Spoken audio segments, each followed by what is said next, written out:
Welcome. I am so excited to be here with you and all the beloveds joining us. And I want to welcome Jane Midgley, beloved Ministerial Intern at the Albuquerque Center for Spiritual Living, an all-around badass, longtime activist, and an awesome human. And Rev Masando Hiraoka, who is one of my favorite humans, is currently ministering at the Mile High Church for Spiritual Living in Denver, Colorado, a former beloved of the Albuquerque Center for Spiritual Living. And I'm so grateful to have you guys and your wisdom and your hearts with us today. And today we are going to be talking about how and why we would bother being grounded in spiritual truth in the midst of these crazy days. And I know that Jane and Masando both have a lot to offer to that conversation. And so let's jump in. I would love to know sort of your guys' why. Like, why are you committing to your own spiritual practice and trying to stay connected to what you know to be true in these times? Yeah, I can jump in. This is what I've noticed about this time. It feels like both individually, definitely for myself, and collectively, like so much is just being revealed, right? There's something about spending so much time at home and with myself and with my own thoughts. It just feels like there's just less distractions. And even the things that have distracted me in the past, I'm just like not as interested in right now for whatever reason. And I think what comes with that is all of this awareness of like all my stuff. And living in a house with Rebecca, my significant other, my beloved wife. We spend a ton of time together, and it's great because we love spending time together, but we're also getting on each other's nerves. Yep. And it happens more often. Like those little annoyances happen more often. And so there's way more opportunities for that, the kind of things that I do that impact Rebecca, that are reflected back to me all the time. Right? And so I'm kind of like, to me, there's every little aspect of myself that I thought I had hidden away, or that I thought nobody else noticed, or that I thought I had stuff down enough, or thought I even healed. Those come back up. Like I notice the anxiety is a little bit more present than it normally is. The ways in which I trip about stuff around other people and the world, and all of the stories I begin telling myself about myself happen much more often. I think it's hard to hide. Society is having a hard time hiding the things that it's hidden for so many years, and all of the things about myself are also just all right here at the surface. And so, to me, spiritual practice is not like a choice. Right. I would be an insane person without it these days. The tool of just mindfulness practice and coming back to the breath and watching myself has been so necessary because so much stuff is just coming up, right? And to me, without that, I would be a mess. I would be a wreck all of the time.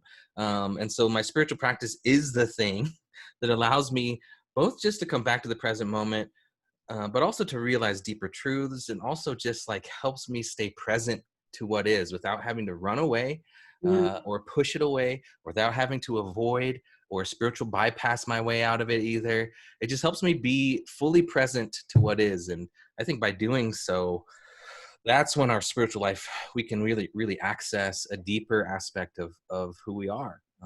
Is when we're just present to ourselves and to what is. So for me, it's not a choice. Me either, Masando, me either. Yeah. Right?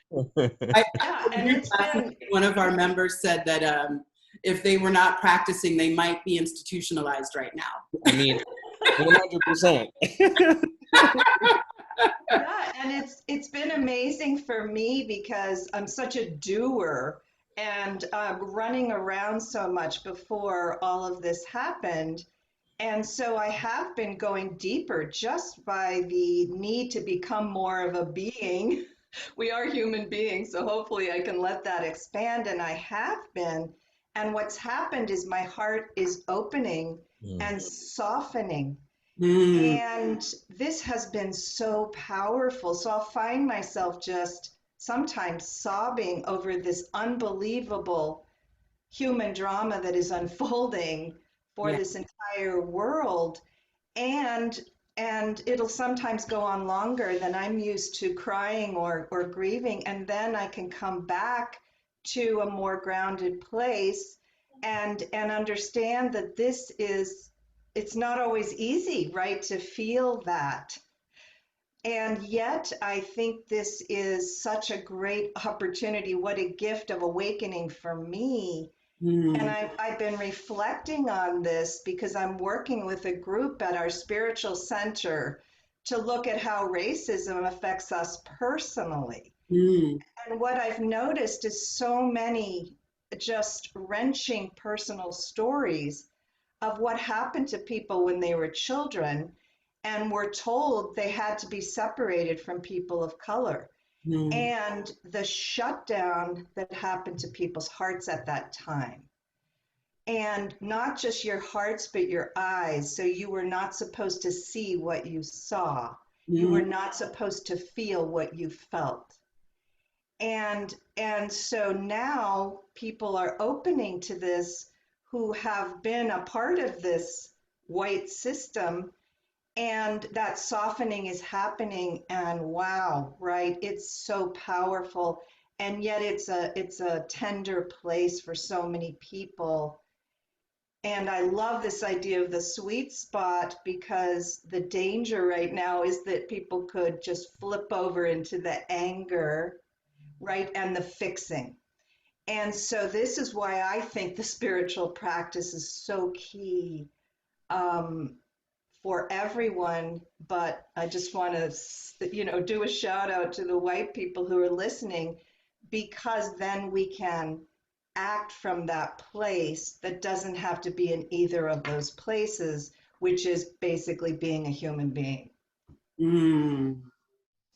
Absolutely, because one of the things that I'm finding, and it's so true, Masando, like, and what is rising in me right now is so loud at times because I don't have all the distractions, because I'm a doer as well, Jane. Sitting still, other than in my scheduled stillness times, right, is like not usually how I roll. So the amount of stillness I'm experiencing has made it room for these stories, the stories that I inherited, the stories that were given to me in my childhood, these stories that I have made my own about who I am and what is wrong with me and what needs to be fixed. And then all the stories of what is wrong collectively, right? What's wrong with humans? What's wrong with society? What's wrong with white people? What's wrong with all the brown people? And like all those stories are like loud right now. And the only thing I know to do is to be able to access that centered place so that I can observe them. And so that I can go, whoa, I didn't even know that story was rolling around in me. Or, I didn't even know that this idea that, I'm not good enough is still so prevalent in my own being and consciousness. And yet as it rises, I have a choice. I have a choice to be with it and take the gifts it's trying to offer me so that I can become more aware of what is actually true about my wholeness, about humanity, about life itself. And so one of the things, like in my minister hat, that I'm just really aware of is I'm clearer than ever that the work we do in spiritual community and providing people tools and giving people resources and whys of, why practice and why learning how to develop that inner relationship is so critical, because it's the only way I know to not be in deep suffering right now. Yeah. I mean, in many ways, right, we've all been like assigned to monkhood. Yes. You know what I mean? Because we can't rely upon the social aspect of spiritual community to be just a thing that like fills up our life. And no doubt that it does. Like, Right. no doubt that just like being with people and being in community in that way and coming together on a Sunday, like that is super fulfilling. But because it's now happening in a different way, this idea of a center for spiritual living, right? Like, we all are recognizing like that center, we're all these individual centers of spiritual living now, Yeah. right? And the building was a vessel for that, but now we're having to find that, like, we're having to do the real work, right? Right here. Yeah. And to me, that's been a tremendous gift, because I think it also, like, I think something else that has been coming up is like, what really matters? Yes. You know, like what is the actual thing that's connecting me, right? Like, what are the relationships that that do really matter in my life that I want to cultivate and make sure that I'm still making space for and room for in my life? And what are some of the ones that like are not? Right? And it's kind of like, oh wow, I had like, and then what it brings me to is all of these expectations that I've put on myself that now get to be re-examined, right? I think all of our values get to be re-examined right now. Our spiritual life gets to be re-examined right now. Like, were we going to church just because it was a fun place to hang out with friends? Or is there something deeper that we were called to by being a part of the spiritual community that is being ignited right now and that is being deepened right now? Because the whole world, I believe, and that's what's so crazy about this moment, is it feels like the whole world is on a similar wavelength, like more so than any other time since I've been alive, right? For sure. Absolutely. And so there's something special about that. There's something about the collective consciousness that I think is much more at the surface too. I feel like we're seeing it so much more quickly. We're, like, the fact that the movement for Black Lives is extending throughout the whole world, right? Yeah. The fact that we're all are sharing in this, navigating a global pandemic, like, all of these things are happening to all of us at once. And so there's this, it feels like there's this collective awareness that we all are a part of at a deeper way, that allows for so much spiritual deepening right now as well. And one of the things that I'm noticing in that collective awareness is not only are we aware, like, you know, logically and intellectually of what's happening globally and that we're all sharing this global experience, but we're feeling each other's stuff, right? Like, we're literally feeling the global anxiety. We're feeling the grief. And I'm even aware in a multicultural community, and which is not gathering right now, but I'm really aware of the different kinds of feelings that are erupting in people as they awaken to some really harsh realities. And especially for some of our white folks who this may be the first time they're really wrestling with white supremacy and systemic racism. And I can feel the pain of that from my folks. And knowing that we are in this shared experience, one of the things that it's bringing to me is a deeper understanding of other perspectives that I don't know that I could have had, even though I've been somebody who looks for that, right? Who seeks that out in my life. But I am now feeling that grief and that angst and the uncertainty on a level that is way beyond my individual experience. Yes, and that oneness that you're both describing, that collective large oneness, and then for our community as well, is real. And I think that's one of the reasons to do our spiritual practice, because we will feel it when we get centered.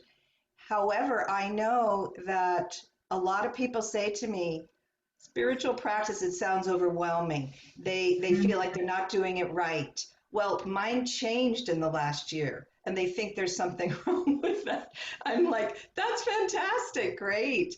And so I think we kind of need to redefine it and be like it, especially the word meditation, I think for a lot of people, and it feels very prescriptive. And so I think we should just bust that wide open and be like, if you lie in your bed and breathe deeply into your stomach, you're relaxing your body and you can feel life.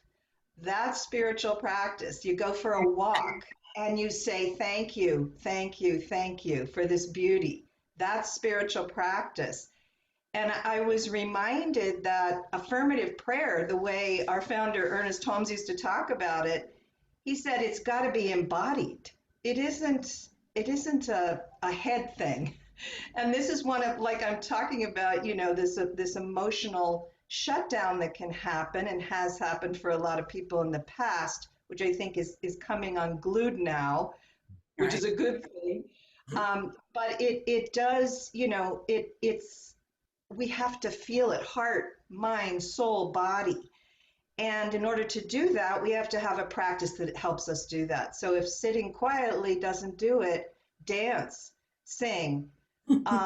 It's whatever makes you able to connect with the, that knowing of, what some people call those qualities of spirit that we all have within us. And Ralph Waldo Emerson, who's one of my heroes as one of our spiritual ancestors, but he was very outspoken about the material things happening in his world at the time. And he said, if we can't have freedom for everyone, we're not going to have freedom. And he's standing in that knowing of that template of freedom that's coming straight through from spirit through him. And once you stand in that, you're like, of course, everyone has to be free. There's no doubt. But then the minute you get unbalanced, you can forget that and be like, I'm totally overwhelmed by the fact that some people aren't free. Mm-hmm. Yeah. Yeah, I think a spiritual practice that I've been thinking about a lot is just allowing myself to be moved. Yeah. You know what I mean? And both like the emotional quality of that, like I'm weeping a lot. I think we all are just weeping more these days. I'll find myself just watching a commercial and I'm just like, whoa! I'm feeling into what we're talking about, right? I'm feeling into the fact of all of us being connected and all of us sharing this experience in a certain way, recognizing that I think we're all struggling in some ways, recognizing the grief that's happening, recognizing the awareness and the guilt that can come from that, just recognizing like all of the feels and just being moved, but then also how that emotional, just allowing that being moved, and how like tears can just foster a place where that can be present without having to push it away. But how then once that gets internalized in a deep enough place, then I'm also like motivated to actually move and to take part and to not have to escape from the world, but to engage with it in a way because I'm a part of it, right? That's right. And that me being moved emotionally is a reflection of the truth of our oneness. And the action that comes from that is the fact that like we can't do anything in isolation actually ever anyways. Like we're all so deeply interconnected, interdependent, that everything we do has an effect on the whole. And we can't not care about it in some ways. We can't just look out for ourselves and our family anymore, right? Like that's what I deeply feel is happening, at least within me. It's like that's futile.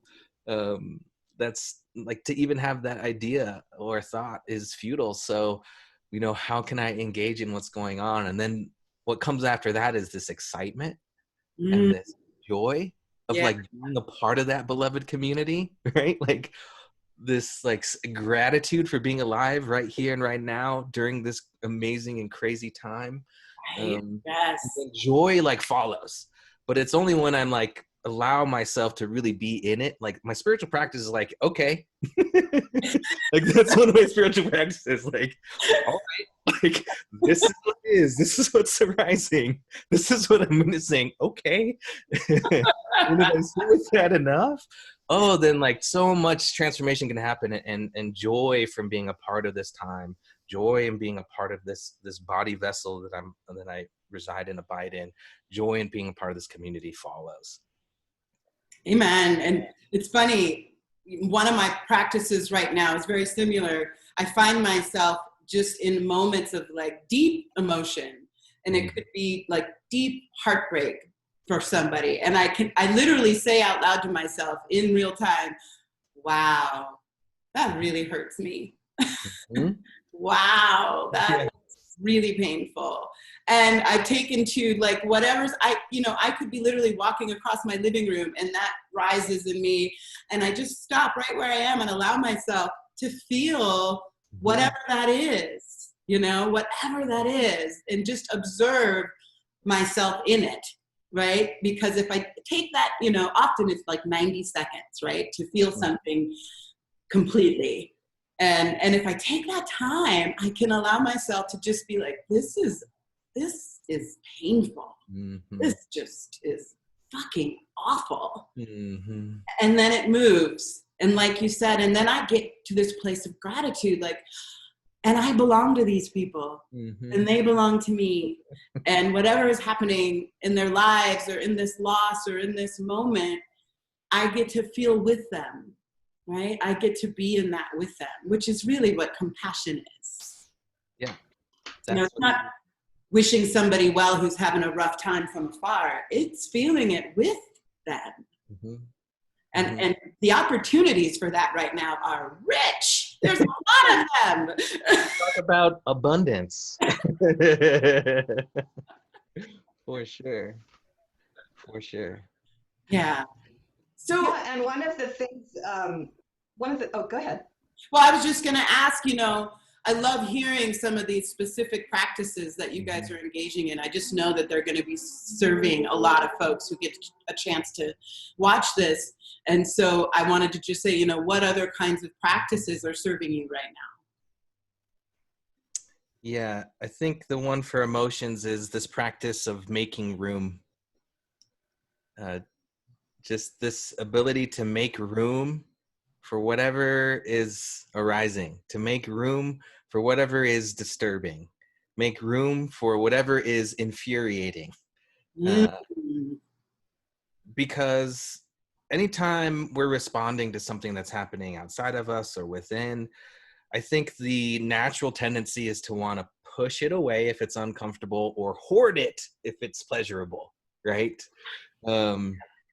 And the fact is I love the way that Pema Chodron talks about it. It's like we can endure a lot of pain and a lot of pleasure. I like the idea of enduring pleasure, but we can endure a lot of pain and pleasure just for the sake of finding out who we are and what this world is, how we tick and how the world ticks.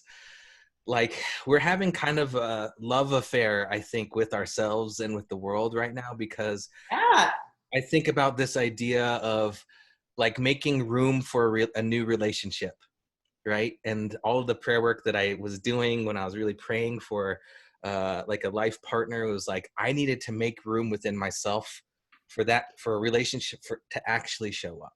And I think what's happening now, it's like all our relations, right, is what's arising to the surface. And so I want to make room for all of that. I want to make room for the people that I have deemed an enemy, so I can be curious enough to maybe understand why they feel the way they do, why they think the way they do, why they vote the way they do. Like make room for that and not have to create a story about them, but just like, I'm going to make room and just be with that, even if everything in me doesn't agree.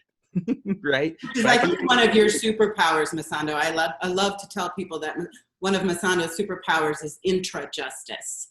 Because I think practicing that kind of curiosity, like I'm just going to sit in this place of curiosity with someone whose perspective is so different than mine. And I may not have understanding right now, but if I'm willing to make room Mhm. and practice some curiosity, I may be able to have some understanding. Yeah, curiosity is king for me now more than ever.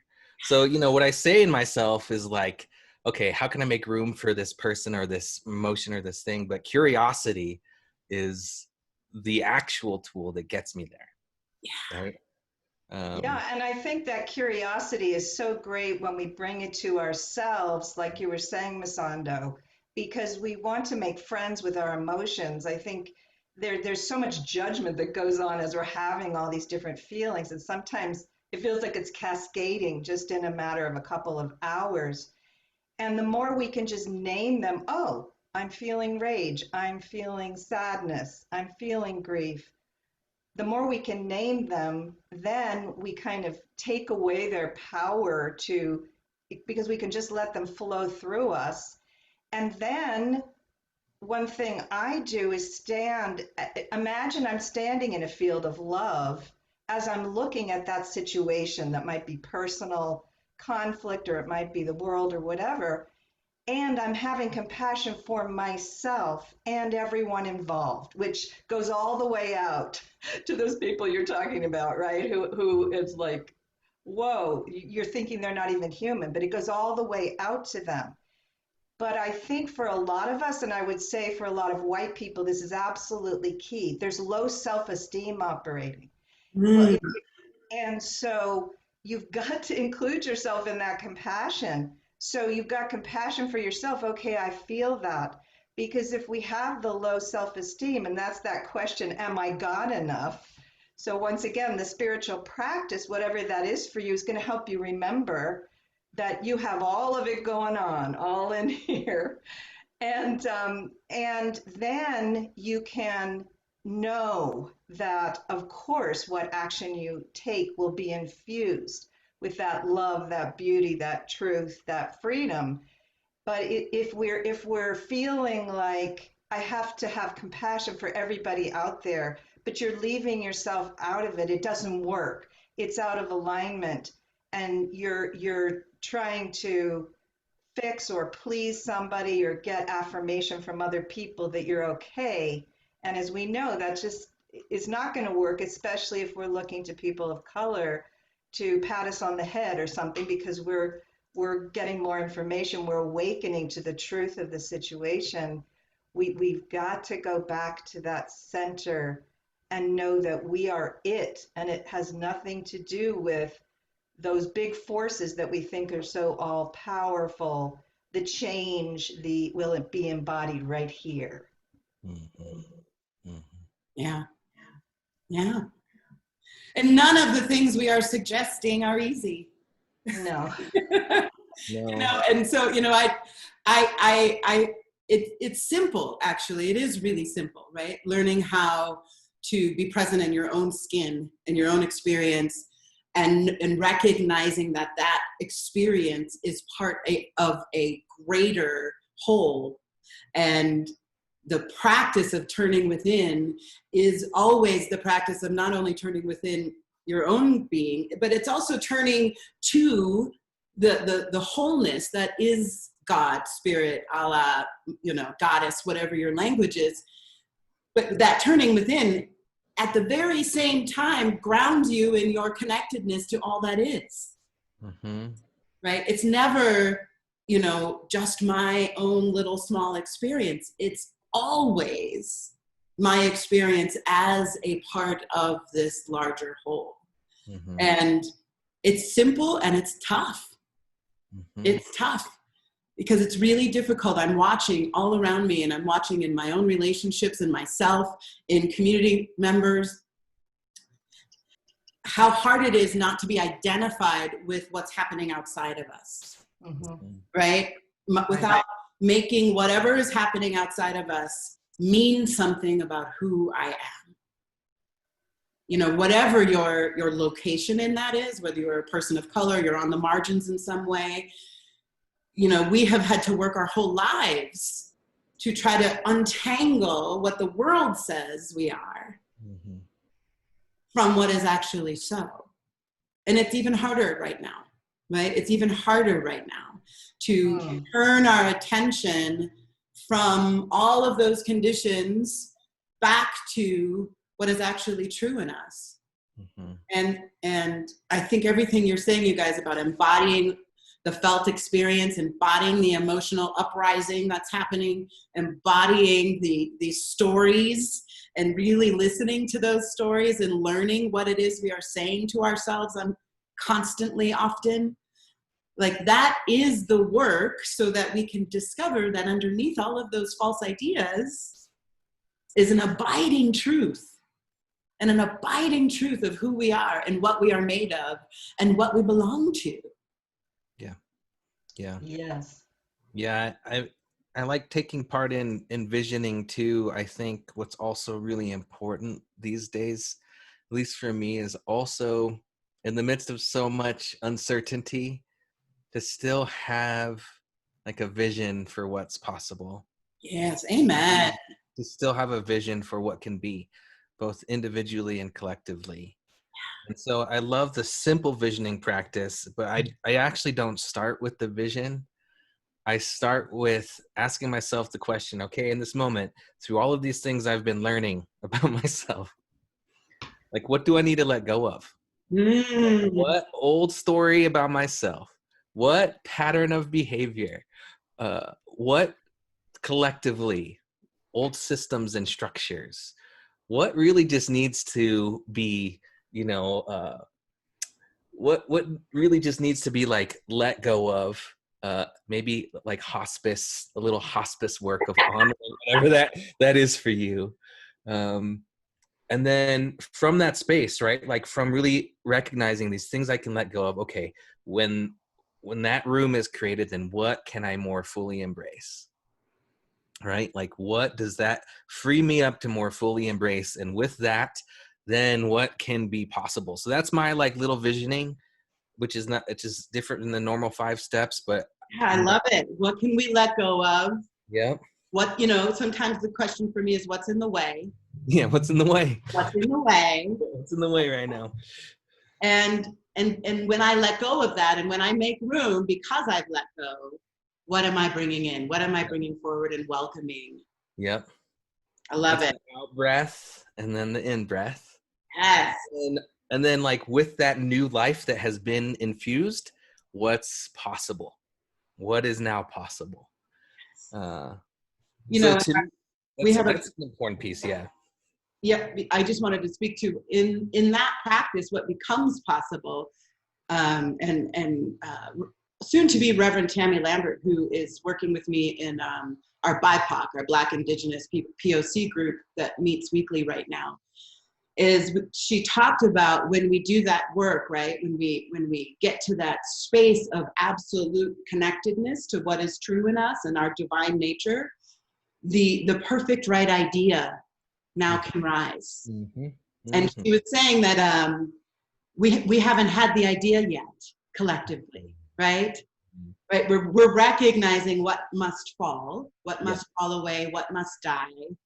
But we don't have yet that idea collectively of what is that wants to really come forward and how to do that. And I loved that idea that it's because we do this inner work and we practice the religion of the inner life that we make room for that divine possibility to rise in us, right? In our own consciousness, because that's how any solutions we are longing for will come. Mm-hmm. Right, and I love that. That's this idea of we were always open at the top, and then things will be revealed through us. And I think that part of it is or can be organic, because I think people get so overwhelmed by what's happening. And I know a lot of people are starting to think, how did other people who went through this kind of political thing that's going on right now in other countries, how have they gotten through this, right? And trying to learn from other humans. And I'm in a Buddhism class for Ministerial school, and this person who's done some translating for the Dalai Lama told this great story about witnessing the Dalai Lama, who doesn't harbor anger toward the Chinese, even though they have oppressed the Tibetans. And when people come in exile from Tibet to where he is, he meets with virtually all of them, which is incredible. And he sits there and they tell him a really hard, sad story, and he cries with them. He's fully heart connected with them and he cries. But he didn't have to do anything to attract those people. They show up. Life shows up what needs attention. He cries with them, feels it fully, and then he says to himself, is there something I or my people can do to help this person concretely? And then if there is, they do it. And then he goes back to that place of equanimity. And I just thought, what a great, what shows up in front of you. And that's what I'm finding. Some people are just freaking out right now. They're going to that, once again, the shutdown place because they feel like they have to do something big. And I say, just what's right in front of you? And it might be, oh, I need to talk to my family about that racist remark. And I'm like, you got it. So go forth and we'll support you if you need support. And that is the thing. Life will bring it to you. And then you show up with your heart open, your mind open, and then you do what you can. And then you got to do your practice again so you're ready for the next thing that life presents. Yeah. Yeah. Yeah. And it's just staying mindful to the best of our ability, right? Yeah. Can I give you one more thing that I've been Absolutely, please. doing?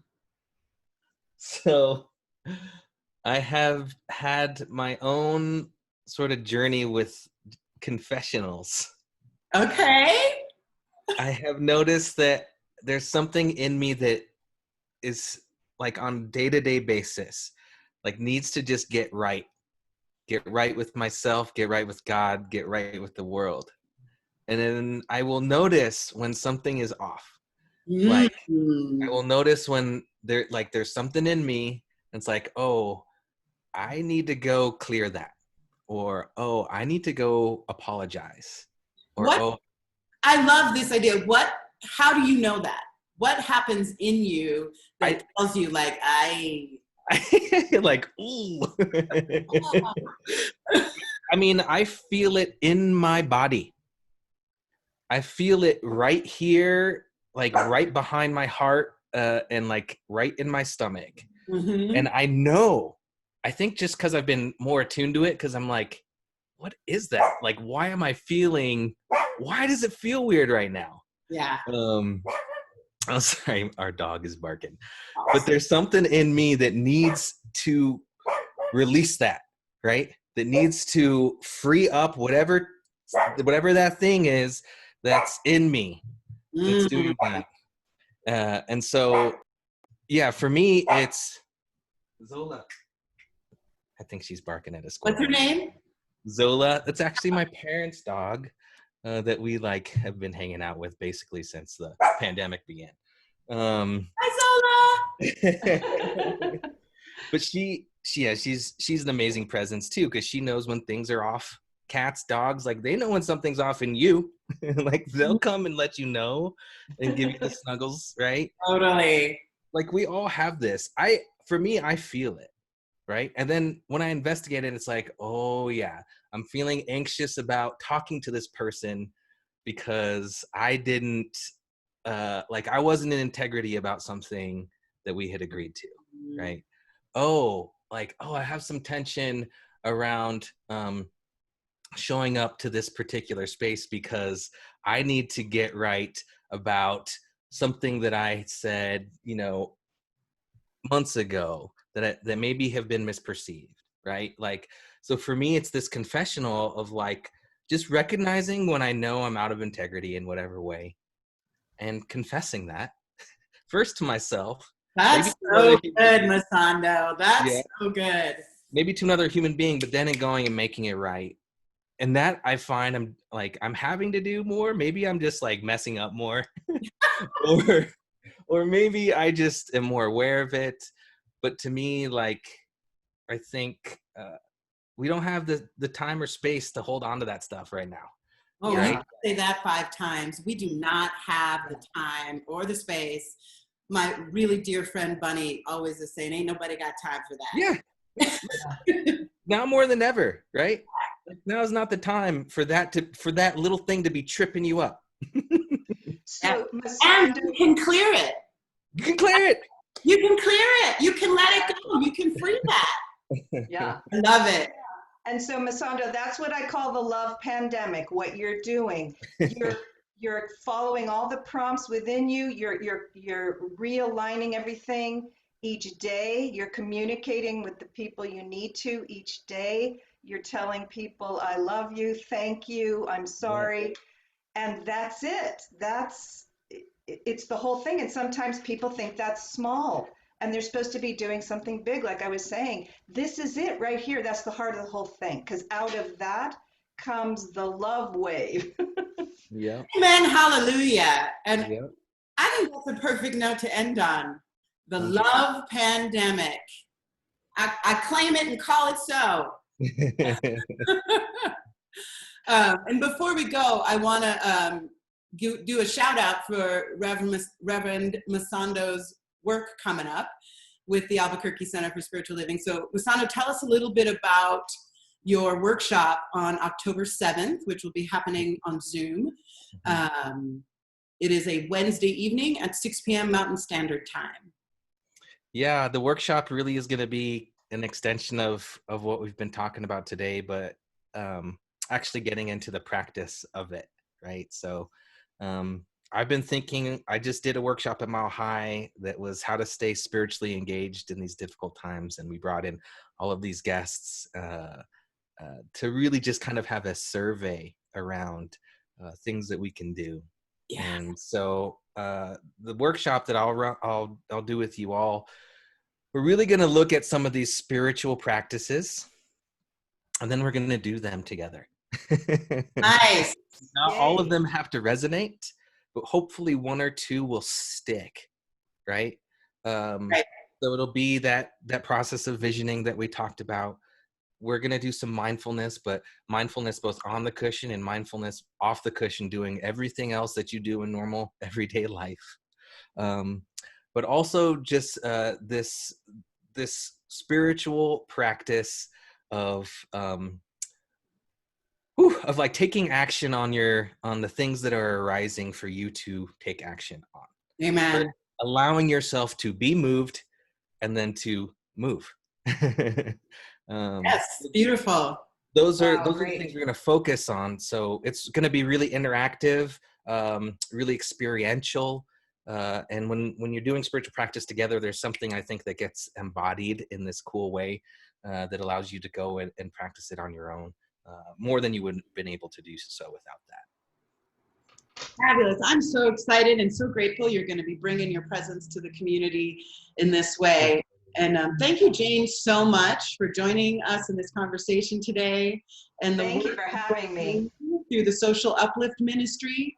Is there anything you'd like to share about the Social Uplift Ministry and ways people can get engaged or maybe get some ideas about that loving action?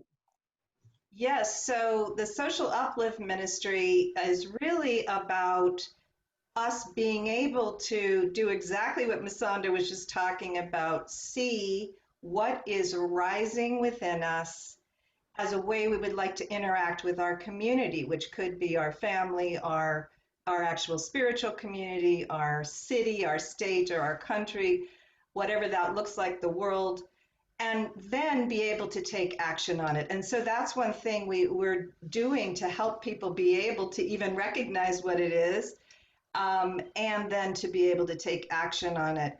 And so right now we're working on a lot of this with particularly with white people and coming together in our community to look at racism and really, really committed to that so that we can have a beloved community that's healthy and strong. And that's really a huge focus right now, is just to, once again, as we do that, that ripples out to everything. So we want to keep that really in mind. Yes, and so we would love to have people involved. There's lots of things you can do, and so definitely get in touch with the Albuquerque Center for Spiritual Living and just say Social Uplift, connect me, and I'd be glad to to make that happen. Right. Yeah, so for any more information on that, just contact us through our website, abqcsl.org.